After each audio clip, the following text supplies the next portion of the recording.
What is your least favorite part about my brain taking me out of the experience and ruining it? This was when I realized I needed a new job. I've gone soft while getting a BJ from the wife because I couldn't stop thinking about work. It's just the constant harassment from customers who don't understand our procedures. They are very invasive. I switched from retail to union carpentry over a decade ago, and I'll never go back. And not dealing with customers is the close second for why.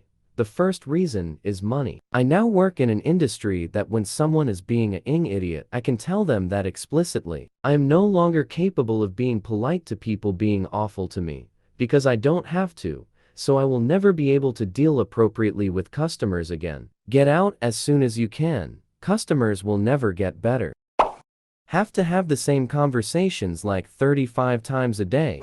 Every day. My brain goes into autopilot mode when I'm doing these conversations. I'll ask a question and when I get an answer I go, gotcha, just to confirm I heard them as I type their response. Last week I had a dude go, wow, gotcha huh? That your catchphrase? Made me irrationally furious that he pulled me out of my zone to comment about it. No way call center jobs are mentally healthy. Pot and self-love. Not the masturbatory kind, but the kind that gently reminds you without judgment that your attention has wandered, and you have this amazing person that's into you right there. Also, communicate it to your partner if you've wandered too far to be in the mood. That you're not always the captain of where the ship that is your mind sails, and that it's not them. You can even ask to restart or postpone. A good lover will abide. Also make sure you hear and accommodate their needs, not as an afterthought to your own. That not only makes you a good lover, but it can be a part of, keeps you present with your partner. This one time I was getting very naughty on my partner's boobs and unbeknownst to me, my chain got caught around her nipple piercing and I lifted my head kinda suddenly to kiss her and the chain pulled on her very hard. She screamed from the pain in a way that mentally scarred me. I can still hear how it sounded, and I hate it. I feel so guilty making someone I love so much feel so much pain. Literally, if I'm stressed about something or anxious, I will go soft, even if me and my partner are real hot and heavy has happened to me too many times. Think it was part of the reason my ex broke up with me, but I should have been a little bit more specific. One of the reasons. Even though me and my ex were super similar, and were really in love, all it took was her manipulative ex to text her wanting her back, and I noticed her being off, texting long paragraphs, not initiating conversation. Confronted her, said she was sending and receiving the texts from her mom, and her best friend knew she was lying and kind of knew the relationship was doomed. And 2 days ago I sat her down for a talk and really asked her, and she was honest, said she still has the feelings for her Thai ex, and she doesn't know why, but loves me, and wants to work through it. Literally a couple hours ago she went off on me for sending her too many texts in a row, and said she's rethinking our relationship, eventually leading to us breaking up. I'm still in disbelief. TBH, sorry, hyped this all out. 2 weeks ago, I was in love with an amazing girl who was obsessed with me, and then boom. All over her ex, and she won't admit it's about him. She just wants to be single, and feels our relationship went stagnant when we were both having an amazing time. Is so whack. And now I'm out here probably going to relapse, because I want to numb this pain. Sick of these bull relationships though. She would always reassure me it's okay if I couldn't get hard, but she was obsessed with and crazy types of which I'm about to be honest. But her drive was too high, and I could tell she was disappointed towards the end when every time I didn't choke, slap, or pull her hair like I like slow lovey so much. This girl was simply not the one for you. Now, you know and have the chance to find out what's next in your life. You're doing everything right. Reaching out to your friends is great. Remember that this is probably the worst time of year for that though. Everybody has family obligations and travel and stuff they have to do. So if people don't get back to you right away, it's not you. It's Christmas and grandma and their crazy family. Take a little time just for you. Think of something you loved to do when you were 10 years old. Can you do that this weekend? Just for fun? Now that you are a solo act, you can give all your attention to yourself. After you have healed from this chaotic, dishonest relationship with your ex, you'll have a chance to explore a new relationship with a new girl. And FYI, For every one girl who wants you to choke, slap, or pull her hair, you can find 10. Or maybe 20 girls who like slow lovey so much, like you do. Going through some tough times with the wife myself. When she took the kids to her friend's house for a month 2 years ago, I started riding my bike a lot and just exploring my city. I've only lived here about 7 years. Now that I'm apart from my family again, all I seem to do is get high. And as that's part of the issues in play, all I can think about when I do is how she would ask me all the time, "So you would rather be doing this than being with your kids at the park?" I agree with what the others are saying. Relapse might ease some of the feelings right this minute, but more likely that will amplify the negative feelings. At least speaking from my experience, in the long run, you know what's best for you. Either way, be safe.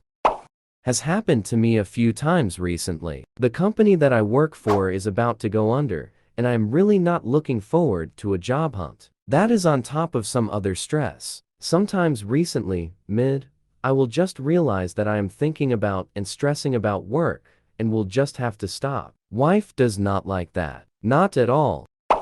Honestly, I know this sounds cliche, but try meditation exercises or maybe journaling on a daily basis. Even if it's just one full page after each day of work, good or bad, where you hash out literally everything you're feeling and everything on your mind. It worked wonders for me to help me enjoy things in life without carrying that baggage from work around in my head. It works for just about any stressors in life, aside from work too. What is with all of these immature comments? He has said she supports him. It's the reality that his work stress is hard on both of them. He never said she makes him feel bad. He just says she doesn't like it, which is normal. Sounds like they have had healthy communication over it. No need to try to poison an already difficult situation. A spouse bringing work difficulty home can hurt in many ways, regardless of gender. It's not his fault nor is it hers, and there is simply no need to vilify his spouse, especially because he says they are communicating and she is supportive. Why take a healthy partnership and try to sow discord when people are doing things right? What I was talking about is Op's own comments and how he characterizes his situation, that it's hard on both of them, which is the truth. Why isn't his wife allowed to feel pain alongside him about something that also negatively affects her? He never said she was dismissing his feelings to make it about her or any insecurity. You and others are bringing in your own assessment based on a preconceived notion you have that women make men's problems about them. You may have that sentiment or perceive it as a trend. However, to many others, the case is that women do lots and lots of emotional labor, much of it invisibilized for men. It's a long-established gender expectation for female partners in hetero relationships. There have been many studies showing this to be the reality. I want to stress I am not accusing Op of this. I only bring this up because of the generalized statement I am replying to. And for the men whose partners do that to them, it's absolutely a valid concern and they deserve support. Many women lack emotional support from their partners and deserve better as well. But these two seem to be doing the best they can and are expressing their feelings to each other, which is really ideal. I'm in a very strict religion. I was at the airport and met this really cute girl. She gave me her Instagram and invited me back to her apartment. I always wanted to know what was like, but stayed away from it because of my religion. Well, we did it, but I was so paranoid if someone of my religion would find out, I couldn't enjoy it. I ended up stopping. I couldn't get out of my head. This happened to me during the only 2 attempts to have in my life. I was thinking on how to do stuff, how to move, how to hit her pleasure spots, and I completely went soft. I think it's a problem due to my brain taking over, but she suggested is also a thing due to a condom too tight, since I can't feel a thing during penetration. Healing world? I have a bladder injury that is sound to recover from that happened along with my pelvic floor giving up the ghost. People say revolting things to me when they find out. Most of them an exaggeration. I can't imagine bringing that up during with a new partner. Luckily, I've been with my husband pushing 20 years when it happened to me, and he just rolled with it. My work colleagues have been vile though. It is your cardio. More solves it. My husband works hard, but he needs to work on his cardio. He gained a lot of weight after quitting smoking over 12 years ago. It never came off, and he doesn't work hard exercising to get it off. I'm not attracted to him like I used to be. I feel if he at least exercised to try, I'd respect him more and be attracted to him. Wally, any suggestions? I noticed that my dick works a lot better on days that I ran. So I literally started running more often because of that. Not even long runs, just 15-20 min jog makes a big difference. Now, think about how the rest of your blood vessels that you can't see work better when you don't smoke and exercise. Over years of abuse and neglect, your blood vessels get hard and your pee-pee doesn't. And your brain, kidneys, etc. I'm a doctor and I see people who can't even walk across the room without getting winded. It didn't come from a day of slacking and won't be fixed with a day of exercise. The uni but obvious answer is that it's a lifetime of habitual exercise and healthy eating encourages good health. The opposite and you'll accumulate health issues as you get older or be less resilient to accidents, which starts the downward spiral. Are people getting exhausted from the lazy plank missionary distributing weight across knees, elbows, and even on the bottom partner, or is it something else? Because there are definitely ways to use almost no effort, and I just wonder if people are overweight, have poor mobility, haven't found the right positions, etc., or just really dialing it up despite their limits, in which case I salute you. For context, it's not just this thread. I often see huge upvote numbers when people talking about the difficulty of some basics, and I feel I need help understanding other perspectives than my own and porn. The bit where I can't come, and it's awkward. The bit where all I can do is come, and it's awkward. Imagine, if you will, that most people need 10 minutes of simulation in order to orgasm. Now imagine that you make your partner orgasm in 60 seconds flat. You're so good at what you're doing that you packed 10 minutes of pleasure into 60 seconds, and your partner was so into it they couldn't control themselves. If that's not hot as hell and makes you feel like a god, I don't know what is. Some people actually like when it's easy to get someone off. So long as they're willing to continue with other methods or get back to it after a little break, then it's fine and actually hot in a way. Not to everyone, of course, but I personally love it. A premature ejaculator who just wants to go home afterwards is not the same as one who will want to keep going and still be actively engaged in other things and ready to go for another round or two after they recover. Usually, they last much longer after the first one too. It's the idea that my person feels so much pleasure that they just can't hold it in. One of my first experiences watching porn, I saw a video of a guy getting waxed. She rips off a strip. He gets really hard and suddenly asks the lady to stop. She stops. She's not touching him. Then he goes, no, no, no, no, no, accidentally comes, and then profusely apologizes. He seems very genuine in his apologies. She seemed slightly amused and gave him a towel to clean, and the clip ended. I don't know if he unlocked his masochist kink, but I definitely unlocked my pee kink that day, lol. Unknowingly at least. My partner and I had been together since we were kids, but getting the hang of was still a newer thing. It was awkward. Neither one of us knew what we were doing. It didn't really feel good. I didn't know how to touch myself. I didn't really understand arousal. I definitely never orgasmed before. I was shy, scared, and self-conscious on top of it all. It always kind of ended disappointingly. Anyway, he's back from his trip.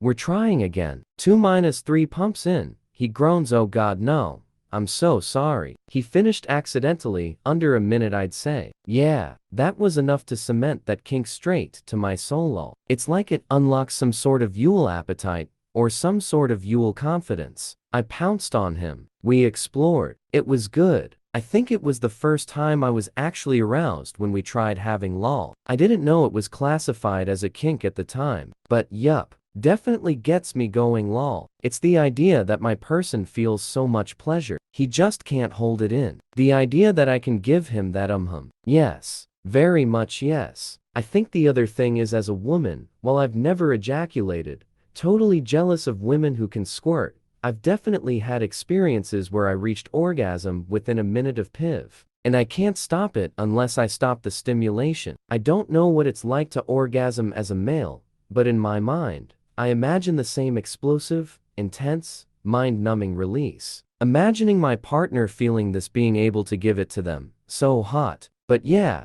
if it takes 30 seconds to come, that's hot as hell. As long as there's focus on me after, I'm as happy as a clam, and my clam is happy. Please God, let this post be buried in my post history lol. Infinite cum. You sit on the toilet to jack off, but you begin to cum uncontrollably. After 10 spurts you start to worry. Your hand is sticky and it reeks of semen. You desperately shove your dick into a wad of toilet paper, but that only makes your balls hurt. The cum accelerates. It's been 3 minutes. You can't stop coming. Your bathroom floor is covered in a thin layer of baby fluid. You try to come into the shower drain, but it builds up too fast. You try the toilet. The cum is too thick to be flushed. You lock the bathroom door to prevent the cum from escaping. The air grows hot and humid from the cum. The cum accelerates. You slip and fall in your own sperm. The cum is now 6 inches deep, almost as long as your still erect semen hose. Sprawled on your back, you begin to cum all over the ceiling. Globs of the sticky white fluid begin to fall like raindrops, giving you a facial with your own cum. The cum accelerates. You struggle to stand as the force of the cum begins to propel you backwards as if you were on a buckcake-themed slip and slide. Still on your knees, the cum is now at chin height. To avoid drowning you open the bathroom door. The deluge of man juice reminds you of the Great Molasses Flood of 1919, only with cum instead of molasses. The cum accelerates. It's been 2 hours. Your children and wife scream in terror as their bodies are engulfed by the snow-white sludge. Your youngest child goes under, with viscous bubbles and muffled cries rising from the goop. You plead to God to end your suffering. The cum accelerates. You squeeze your dick to stop the cum, but it begins to leak out of your asshole instead. You let go. The force of the cum tears your urethra open, leaving only a gaping hole in your crotch that spews semen. Your body picks up speed as it slides backwards along the cum. You smash through the wall, hurtling into the sky at 30 miles an hour. From a bird's eye view you see your house is completely white. Your neighbor calls the cops. The cum accelerates. As you continue to ascend,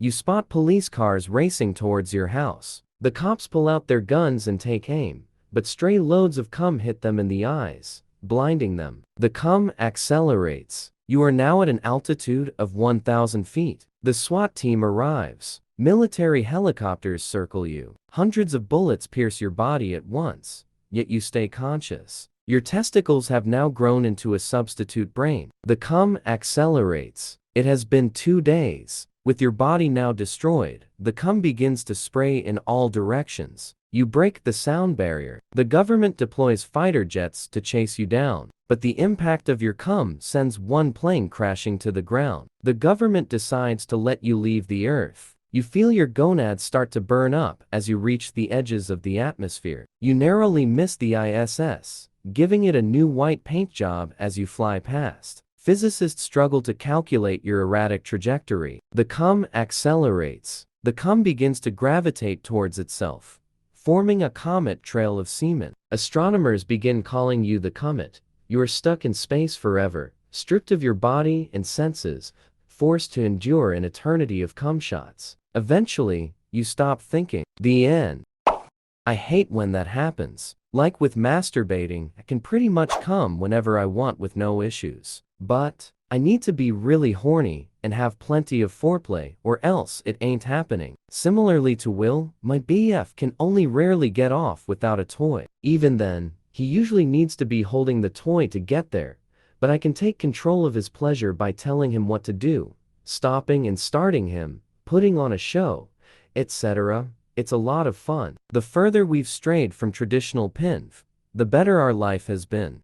It's put more focus on the talking, touching, and kinky dynamics between us. Because of that, we're comfortable enough with each other that isn't compartmentalized into a bedroom thing. A quick touch or the right word in the living room, cue 5 minutes of what most would likely call intense foreplay, and then life moves on. It can. You're basically training your genitals, brain to expect arousal in certain circumstances. Stimuli is an entirely different stimulus than death gripping, so it may be difficult for you to become aroused or ejaculate without that same stimulus you've been training yourself with. It's not really any different than training your gut with nothing but junk food and then finding things like vegetables to be less pleasant, getting cravings for fast food. If you eat nothing but vegetables for a long time, you will then see the opposite occur. I'm not advocating veganism. That was just an example. There's plenty of research on your gut biome generating cravings for the food you've trained it to expect. I've been seeing someone new, and making her come has been surprisingly easy. Though I'll admit there's a trick to getting a quality orgasm out of her. We can knock out 1 or 2 small ones in like 10 minutes, but I've really enjoyed learning how to build her up to the bigger ones. The problem for me, and this is fairly new, is that I can't always get there myself. And it kinda gets in your head.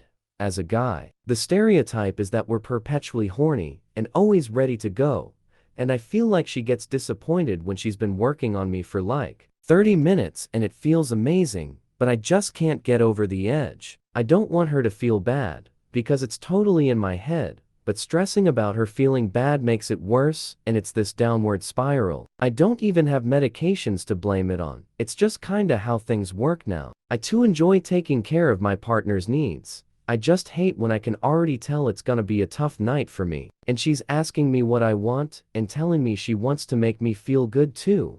And I just know it's not going to end how she hopes it will. She's been good about making me feel relaxed, never criticizing me or anything. But I know she, like most people, has some self-confidence issues, and I can kinda tell she takes it personally, even though it's 100% out of her control.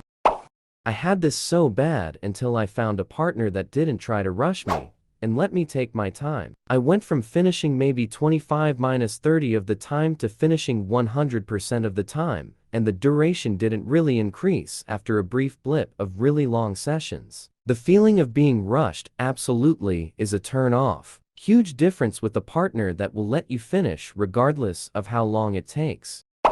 Probably not applicable, but if it's a long-term relationship, don't let it be awkward. It's okay. And now I'm getting you hyped up for tomorrow. Not very easy early on in the relationship, but I can guarantee being outwardly frustrated and upset is a big turn off. Not just in the moment, but the future. If there's a next time, she's 100% worrying you're going to get upset again if you can't come. Which isn't fun or fair to anyone. Yay, it's not fair to her, but it also isn't fair to you to be so upset with yourself. Especially since anger certainly won't cure it. Be kind to yourself, make light, and move on.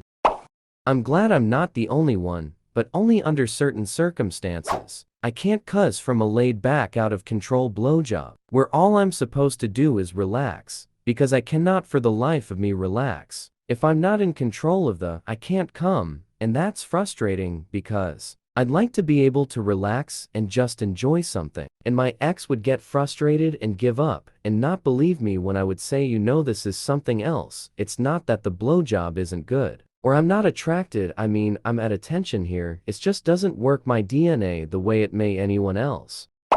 Having to explain my STD to every partner prior to moving to the next step. Absolutely necessary, but never easy. Thanks for the gold, my first. A few people asked, I have herpes, which is fairly common and mostly innocuous, not there. My script is generally, hey, I just want you to know that I like you a lot and I like where this is going. It's important for me to disclose that I am a carrier for herpes. It's asymptomatic 99% of the year, and I take all necessary precautions with of any kind. All that being said, if that's a hang-up for you, I totally understand. It used to be for me as well, and then I go from there. I shut down for about a decade after catching it from someone I trusted who took advantage of me. Wish I had not given her those years too. Be an advocate for yourself and for your health, always, and always be truthful.